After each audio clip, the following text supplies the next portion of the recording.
ከጫና ወደ መፍትሄ መቼ ነው የምንሄደው? እኔ ዶክተር አሻግሬ ዘውዴ እባላለሁ። በአዲስ አበባ ዩኒቨርሲቲ የምግብና የስነ ምግብ ማዕከል ተባባሪ ፕሮፌሰር ነኝ። ዛሬ በጁን 7 በየዓመቱ የሚከበረውን የምግብ ደህንነትን ቀን በማስመልከት የሚመለከተውን ሙያዊ ሐሳቤን ለመስጠት ነው እዚህ የመጣሁት።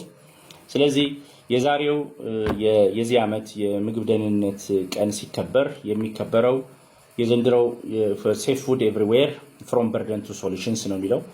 ስለዚህ እኔ ማቅረብ የፈለግኩት ከዚህ ከጫና ወደ መፍትሄ ለመሄድ የምርምርና ፖሊሲዎቻችን ችግርን ከመተንተን ወደ ተግባርና መፍትሄ የሚገቡት መቼ ነው ብዬ ጠይቃለሁ። እንደሚታወቀው የምግብ ደህንነት ምርምሮችና ፖሊሲዎች ሁልጊዜም ተመሳሳይ መደምደሚያ ላይ ይደርሳሉ። የምግብ ደህንነት ችግሮች በኢትዮጵያም በአፍሪካም በተለይ በስፋት እንዳሉ እናውቃለን። ይህንን እየደጋገምን ነው የምንቀጥለው ወይስ መቼ ነው በስፋት ወደ ተግባርና ወደ መፍትሄ እንገባለን ብዬ የጻፍኩትን ጽሁፍ ነው እዚህ ማቅረብ የፈለግኩት። ስለዚህ እንደ መግቢያ የማደርገው ለብዙ ዓመታት በብዙ ታዳጊ ሀገሮች ኢትዮጵያን ጨምሮ በተደረጉ አሁንም እየተደረጉ ለሚገኙ የምግብ ደህንነት ምርምሮችና በብዛት የጸደቁ ብዙ ፖሊሲዎች በተመሳሳይ መደምደሚያ ላይ ይደርሳሉ።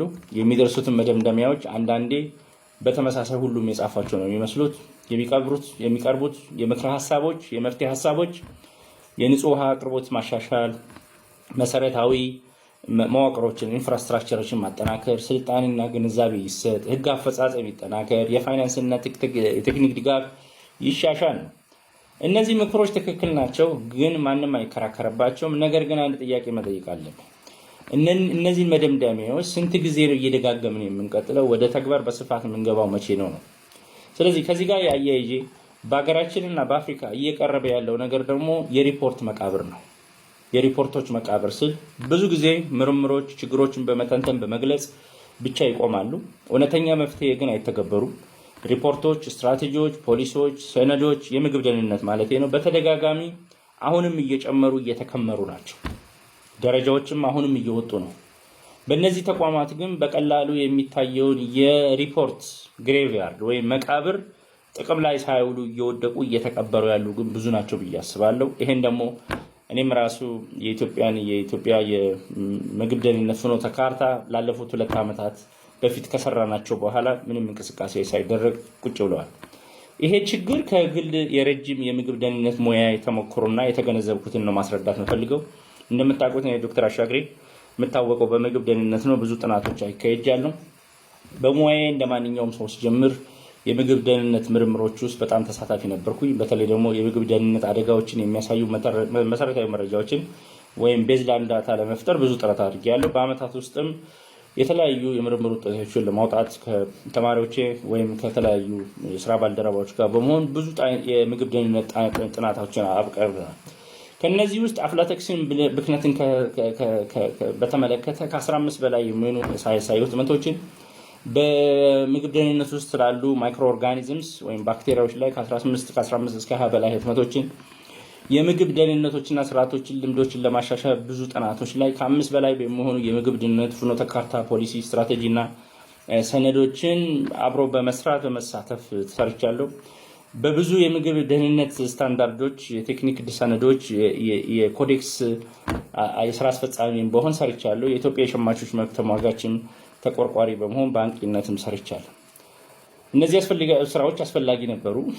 የምግብ ደህንነት መጠንን አሳይተዋል። እነዚህ ሳይንሳዊ መረጃዎች ፈጥረዋል። ነገር ግን ከጊዜ ወደ ጊዜ ብዙዎቹ የምግብ መሰረታዊ ችግሮች ቀድሞውኑ የታወቁና ተመዝግበው እንደሚገኙ ግልጽ ነው። እኔም የዚህ ችግር ተጠቂ ነበርኩኝ። በብዛት የችግሮችን ትንተና አቀርብ ነበር። ግን አሁን ብዙ ሰዓቴን ወደ መፍትሄ እያዞርኩ ነው። ስለዚህ ከዚህ ዓመት ጋር የሚያያዘው ከጫና ወደ መፍትሄ የሚለውን የዚህን ዓመት የምግብ ደህንነት ቀን እኔንም በተመሳሳይ መልኩ ከጫና ወደ መፍትሄዎች ራሴን እየቀየርኩ መጥቻለሁ። ስለዚህም ሌሎቻችሁም እንደኔ ትማሩበታላችሁ ብዬ ከዚህ በፊት ተመሳሳይ ውጤትና መደምደሚያን የሚያመጡ ምርምሮችን አሁንም መድገም መቀነስ አለበት ብዬ አምናለሁ። ጊዜው የሚፈልገው ተግባራዊና መፍትሄ የፈጣን ለውጦችን ነው። ህብረተሰቡ በጣም እየተጎዳ ነው። በዚህ ምክንያት ከቅርብ ጊዜ ወዲህ በተለይ በ1 ሚሊዮን ዶላር ፕሮጀክት በነበረኝ ኢንሹር በሚባለው በወተት ሰንሰለት ላይ በሚያጠናው ጥናት ላይ ችግሮችን ከመተንተን የቀሩትን ከ4 ዓመት የፕሮጀክቱ ወደ 2 ዓመት በኋላ ያሉትን ደግሞ በብዛት ወደ መፍትሄ ላይ በማተኮር የተገላዩ የተግባራ የንጽህና ስልጠናዎችን ለገበሬ የሰጠንና በዛ ስልጠና ምክንያት የሚደርሱ የምግብ ስጋቶች ከፍተኛ ቀነሳ የታየባቸው ይሄም በሳይንሳዊ ጽሑፍ የተረጋገጡና የታዩ ናቸው።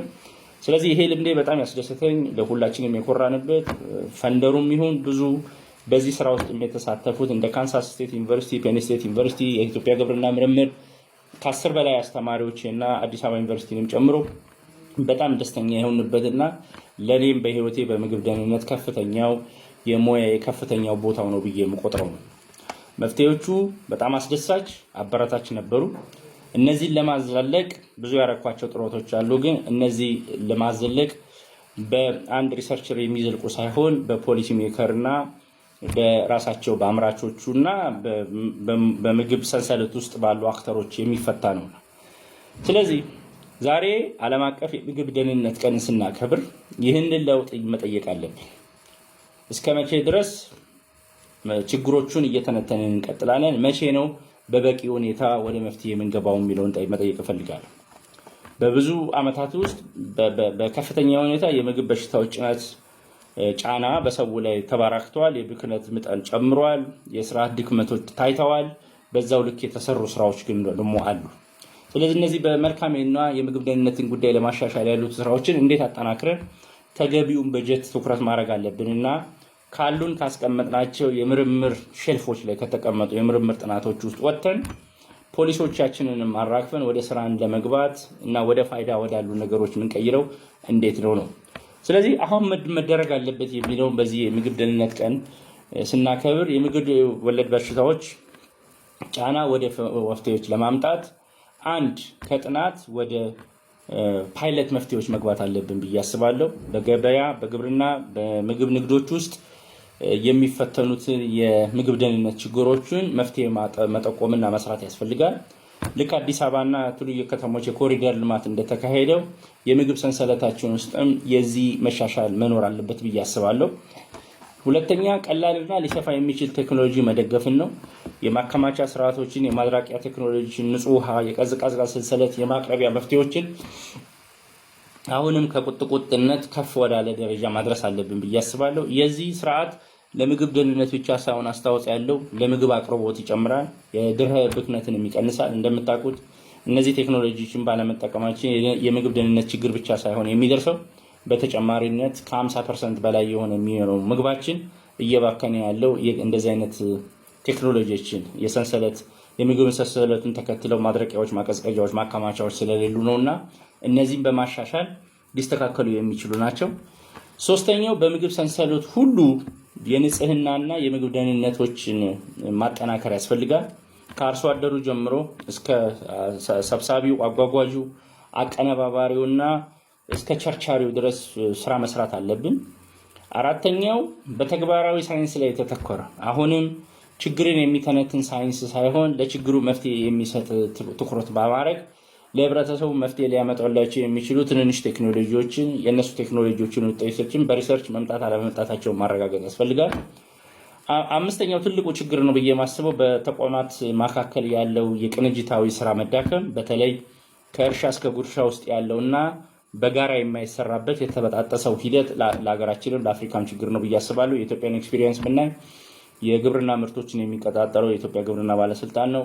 የተቀነባበሩትን ደግሞ የኢትዮጵያ ምግብና መድኃኒት ነው የሚቆጣጠረው። ስታስቡት እንግዲህ እነዚህ አካላቶች ተነጣጥለው በመስራታቸው ከፍተኛ ችግር እየፈጠረ ነው። በመሀል ደግሞ የኢትዮጵያ የንግድና ቀጠናዊ ትስስር ሚኒስቴር ደግሞ በመሀል ገብቶ ንግዱን ላይ ያሉትን ይቆጣጠራል ይሉና ይሄ የተበጣጠሰ ደረጃ እንደምታውቁኝ እንግዲህ እኔ በጣም አድቮኬት ማድረገው እንደ ኢትዮጵያና አፍሪካ በምግብ ለተጠቁ አገራቶች የግብርና ሚኒስቴር አለን፣ የንግድ ሚኒስቴር አለን። እኔ ግን የምግብ ሚኒስቴር ያስፈልጋል ብዬ አስባለሁና ወይ ከግብርና ጋር ልክ እንደፋኦ የኢትዮጵያ የግብርናና የምግብ ሚኒስቴር ያስፈልገናል። በዚህ ውስጥ ደግሞ የራሱ የተቆጣጣሪ አካል የኢትዮጵያ የምግብ ደህንነት ቁጥጥር ባለስልጣን ሊፈጠር ይገባልና ይሄንን መስራት ያለብን ከእርሻው እስከ ጉርሻው በአንድ ኮንተነም ነው መሆን ብያለሁ። ከዛ ውጪ ስራዎችን እንሰራለን፣ ውጤቶችን ግን አንለካም። ስራ በመንጋዶገድ ብቻ ስትራቴጂዎችን፣ ፖሊሲዎችን፣ ደረጃዎችን በማጣት ብቻ ደስታ ላይ እንገኛለን። ግን እነዚህ ደረጃዎች፣ ፖሊሲዎች፣ ምርምሮች ያመጡትን ውጤትና አት ኤንድ ኦፍ ዘ ዴይ የነዚህ ሁላ ውጤት የሚለካው ያለብን የምግብ ደህንነት ጫና በምን ያህል ቀንሷል ነው። ከ100,000 ሰው ምን ያህል ሳሎሜላ ዛሬ ቀንሶ አድሯል። ከዓመት በፊት ስንት ነበር? ዛሬ ስንት አውርደናል? የአፍላቶክሲን ኮንታሚኔሽን ከዚህ ዓመት በፊት ስንት ነበር? ስንት አውርደናል? የሰዎች ዕውቀት ደረጃ ከነበረበት በምግብ ደህንነት ምን ያህል ጨምሯል? በኢትዮጵያ ያሉ የምግብ ኢንዱስትሪዎች ምን ያህሉ ሃስፕ ሰርቲፋይድ ወይም የምግብ ደህንነት ስርዓትን ሰርቲፊኬት አግኝተዋል? ምን ያህል ምርቶች የጥራት ምልክት እየተጠቀሙ ነው የሚለውን ክትትል ማድረግ አለብንና ይሄን ለማድረግ ደግሞ በተቋም የሚሆን ስለሆነ ቅንጅት ይፈልጋል። ስለዚህ እነዚህ እርምጃዎችን በመውሰድ እውነተኛ ለውጥ እና ጫናውን ሊቀንሱ የሚችሉ ስራዎች መስራት እንችላለን። ስለዚህ የምርምር ስራዎቻችንና ፖሊሲዎቻችን በቻለን አቅም ችግርን ከመተንተን ወጥተው ወደ መፍትሄ እና ጫናውን ሊቀንሰው የህብረተሰባችንን ጫና ሊቀንሰው ወደሚችለው እንድንሄድ እላለሁ። ማጠቃለያ ላይ ዘንድሮ የዓለም የምግብ ደህንነት ርዕስ በጣም ወቅታዊ WHO እና ፋኦንም የሚያስመሰግናቸው ከጫና ወደ መፍትሄ የምንሄድበት ስለሆነ እኔ መጠየቅ የምፈልገው ይሄንን የምግብ ደህንነት ቀን ስናከብር አሁንም የምናከብረው ሆቴል ውስጥ ተቀምጠን አበል ወይም የተለያዩ ጥቅሞችን ለማግኘት ብቻ ሳይሆን እነዚህ ፖሊሲዎች በተግባር ወደ መሬት ወርደው ተተንትነው መውረድ አለባቸውና የምግብ ሰራቸው የሰረጠ ተግባር መሆን አለባቸው ብዬ አስባለሁና ለአሁንም ኢትዮጵያ በጣም በምግብ ደህንነትን በማክበር ብዙ ርቀት ሄዳለች። ከተጀመረ የመጀመሪያው የምግብ ደህንነት ቀን አፍሪካ ህብረት ከተካሄደበት ጀምሮ እስካሁኑ አምና ድረስ በጣም የተሳተፍንበትና የተከበረበት ብዙ ንቅናቄ የተደረገበት ነው።